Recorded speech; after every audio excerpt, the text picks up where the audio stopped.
আর ভাই, দেশের বাহিরের কি খবর আমার একটু এটা বলো। আজকে 5 তারিখ সকাল 9টা বাজে।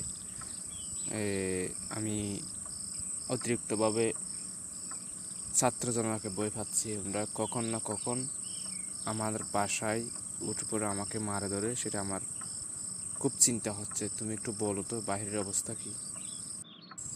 আফু, বাহিরের অবস্থা খুবই খারাপ। আফু, আমরা তো দেখতে পাচ্ছি আমাদের কারফিউ করার পরও মানুষ কি মানতেছে না, রাস্তাঘাটে সবাই সবখানে নেমে যাচ্ছে। এখন আমাদের কি করণীয় সেটা বলেন। তোমরা কি পাগল? তোমাদের কি করণীয় সেটা তোমরা বুঝো না? যত টাকা লাগে আমার থেকে নাও, যত পয়সা লাগে আমার থেকে নাও, যত খুন করা লাগে তোমরা একটু ভাববা না, যত মার্ডার করা লাগে তোমরা একটু ভাববা না, শুধুমাত্র মার্ডার করে চলে যাবা।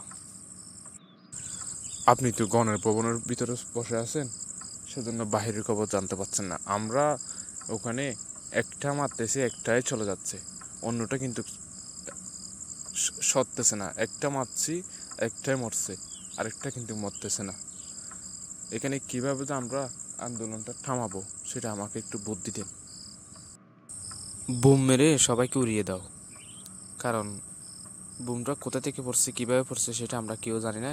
তোমরা হেলিকপ্টার থেকে বুম মারার চেষ্টা করো, ঠিক আছে?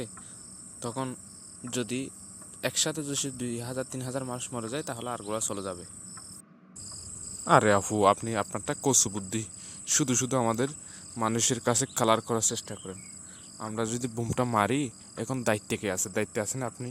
এখানে বুমটা কোথা থেকে আসলো সেটা নিয়ে আবার আবার অন্য কিছু উঠবে।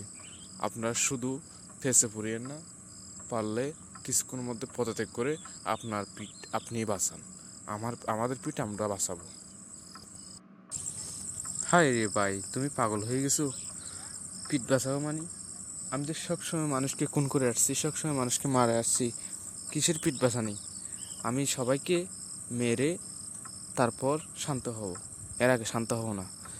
তুমি কি বুঝো না আমার রাগ উঠলে আমি কি করি? তোমাকে দিয়ে এর আগে তো অনেকবার অনেক কাজ করাইছি। রানা ফেলাজের কাজ চাপা দিতে বলছিলাম উনাকে, উনি চাপা না দিয়ে আমার সাথে তর্কাতর্কি করছে, ওনাকে আমি আয়না করে পাঠিয়ে দিয়েছি। এখন কি তোমাকেও পাঠাতে হবে?